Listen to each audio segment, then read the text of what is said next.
જય હિન્દ અને જય શ્રી કૃષ્ણ મિત્રો, સ્વાગત છે બધાનું ગુજરાતી કિચનમાં। તો જુઓ, આજે છે ને આપણે બનાવવાનું છે એકદમ છૂટા છવાયા ભાત અને નવીન જ પ્રકારના મગ।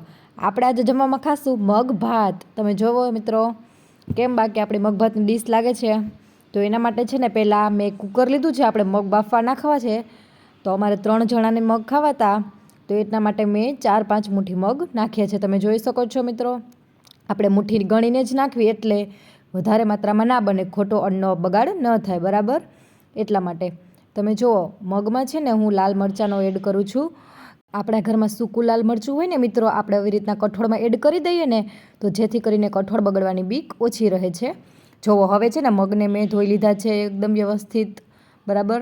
1-2 પાણીએ સરસ રીતે સાફ કરી લેવાના મગને, અને ત્યારબાદ આપણે મગને બાફવા મૂકી દઈશું। તો બાફવા માટે છે ને મેં ઉપરથી નિમક નાખી લીધું છે મિત્રો, એટલે જેમ થોડુંક નિમકનું પ્રમાણ હોય ને તો બાફવામાં ફટાફટ થાય, બરાબર? હવે જુઓ, થોડીક વાર છે ને હું એને ઉકળવા દઈશ, પછી જ એને કુકરનું ઢાંકણું બંધ કરીશ।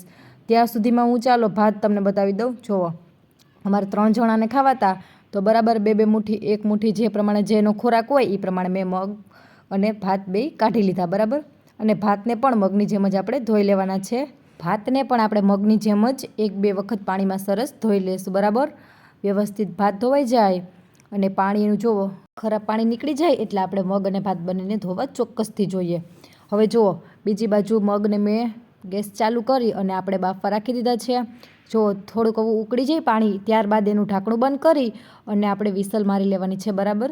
4-5 વિસલ લઈ એટલે એકદમ સરસ આપણા મગ બફાઈ જાય, જેથી આપણે મગ ભાત ખાવા છે તો એવી રીતના આપણે બાફી લેવાના, બરાબર? અને હવે આપણે બીજી બાજુ ભાતને છે ને મિત્રો, અત્યારે હું ગેસ ચાલુ નથી કરતી, થોડીક વાર એમને પલાળી રાખું છું। 5-10 મિનિટ પલાળી દઈએ તો ભાત સરસ થઈ જાય, બરાબર?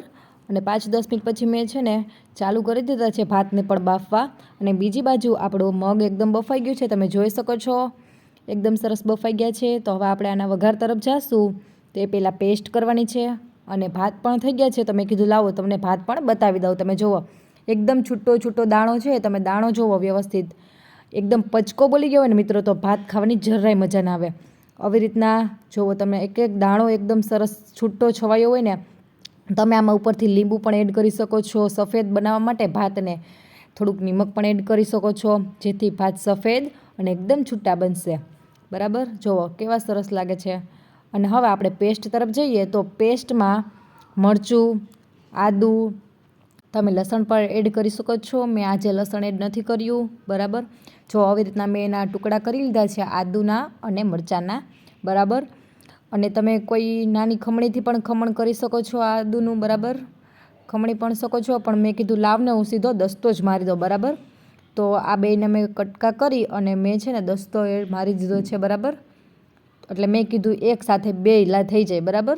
જુઓ, મેં આવી પેસ્ટ બનાવી લીધી છે અધકચરી, બરાબર? ચાલો હવે આપણે એના વઘાર તરફ જઈએ। તો નવીન જ પ્રકારનો વઘાર, જો બધા છે ને ડાયરેક્ટ વઘાર કરતા હોય છે, હું છે ને તમને એક અલગ રીત શીખડાવું। જો આપણે જે પેસ્ટ બનાવી હોય ને, એમાં થોડાક એવા મગ નાખી દેવાના અને પાણી પણ નાખી દેવાનું, કેમ કે આપણે આ મગ ભાત ખાવા છે, શાકની જેમ નથી ખાવા, બરાબર?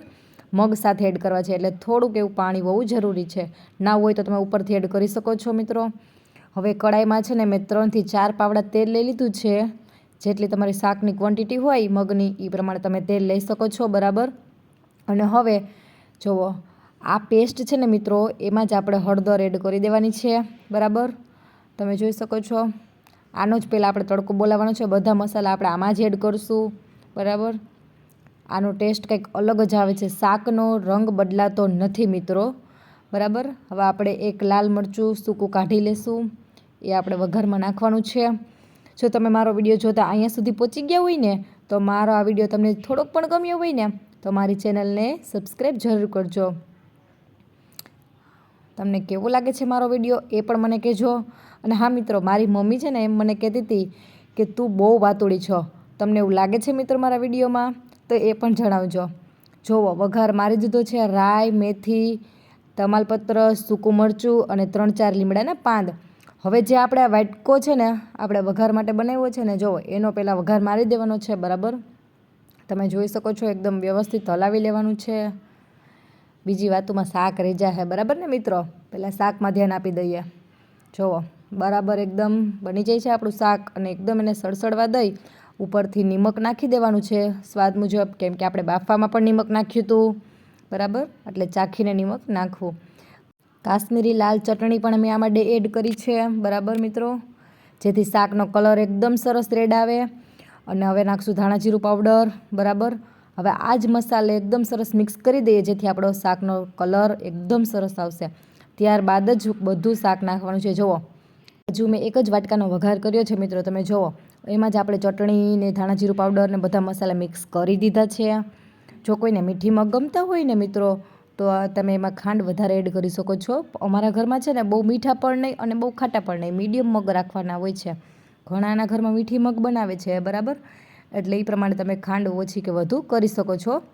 બરાબર, હવે લીંબુ અને ખાંડ આપણે મિક્સ કરી લીધી છે અને બરાબર હલાવી લઈ અને હવે બાકીના આપણે બધા મગ આપણામાં એડ કરી દઈશું. તમે જુઓ એકદમ સરસ મસાલા મિક્સ થઈ જાય ને અને આપને એમ ખબર પડી જાય ને કે શાક જુઓ એકદમ આમ સળસળી જાય ને પછી આપણે ઉપરથી ને બાકીના બધા મગ એડ કરી દઈશું. બરાબર, તમે જુઓ હવે છે ને મેં આ કુકરમાં વધેલા ઘટેલા બધા જ મગ હતા ને જે એડ કરી દીધા છે. હવે તમે શાકનો એકવાર કલર જોજો મિત્રો, કેમ ઉપરથી આપણે પહેલાં ચટણી નાખી લઈને એટલે શાકનો કલર એકદમ સરસ અને ટેસ્ટી એવું બનશે મિત્રો.